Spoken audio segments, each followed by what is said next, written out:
We're going to post this in YouTube. Hi, everybody. Welcome to the Book of Jane. It is Friday morning here in Oregon.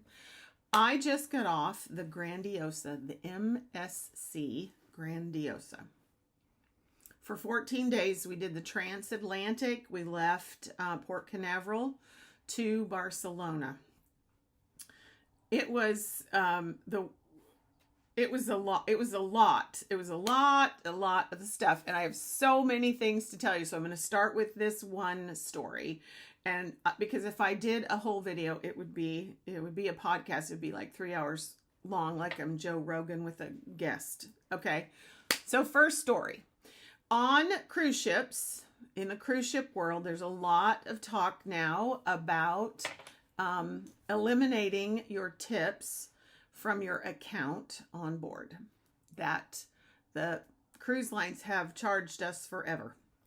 So the tips were $17 a day on the Grandiosa with a total of $244. So I was talking to the person I was traveling with, and you know, we've lived in the tip world before, and I would never ever tell the cruise line to remove the tips from my account.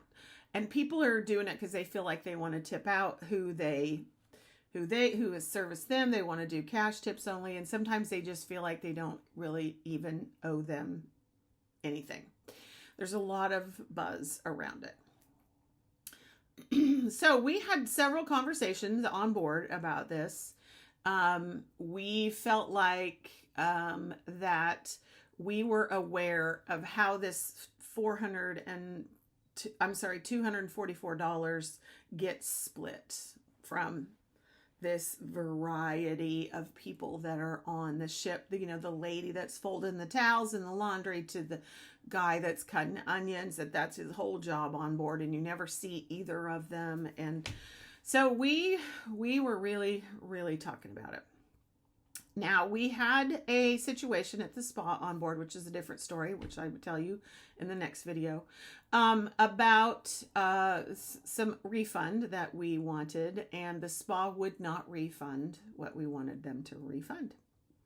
So we went to guest services, and I was talking to the lovely gentleman with this pressed shirt, and, you know, I love cruise ship because everything looks so pretty.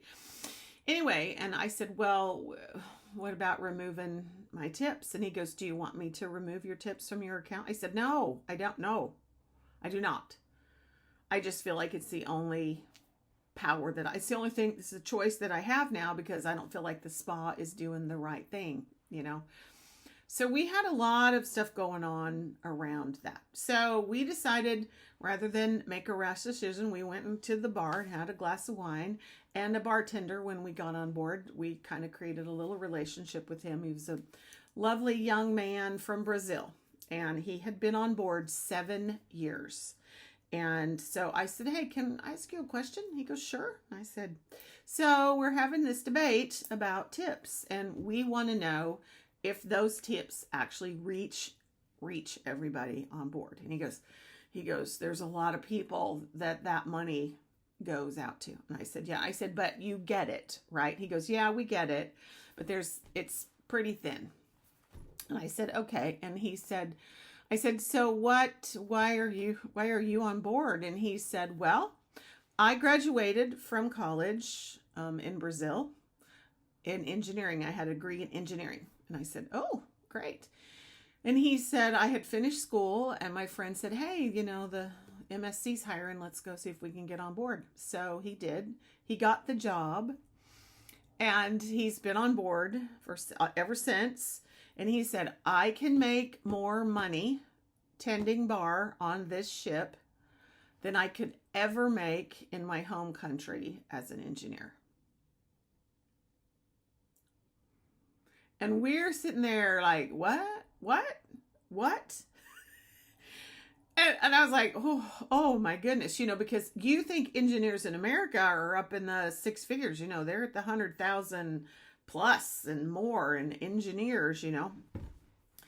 And so I said, well, how much do you work? And he said, I work 7 days a week, 11 hours a day.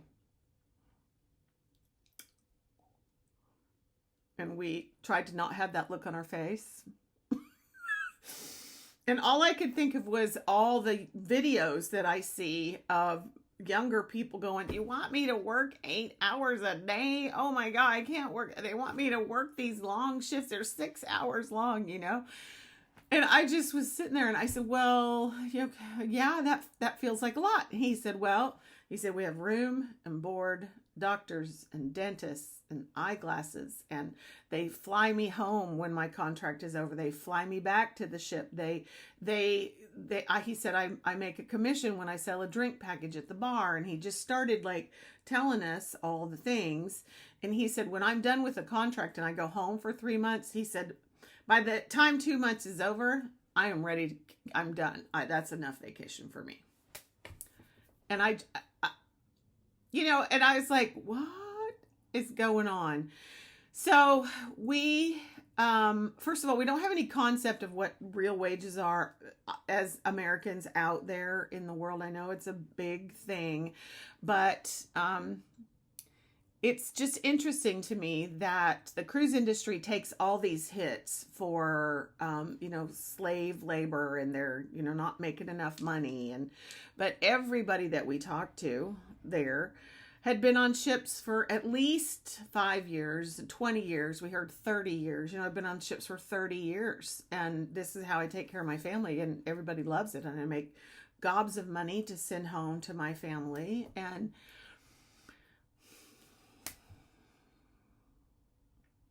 so, and I said, how many American folks do you have on board? And he goes, "Not very many." He said, "If Americans come on board, they want the, the upper positions on the ship. They want, cruise director and stuff." Like he said, they're not starting down in the kitchens. I'm like, "Yeah, I know." So many more things to talk about on this 14-day MSC Grandiosa cruise. First of all, it was the first time we'd ever been on that line. It was the first time we'd ever taken a transatlantic, which was crazy because you know how many time zones you cross when you cross the Atlantic? So anyway, lots more to come on this series, you guys. I hope you stay with me. It was fun though. Everybody needs to do it once. Talk to you later. Have a great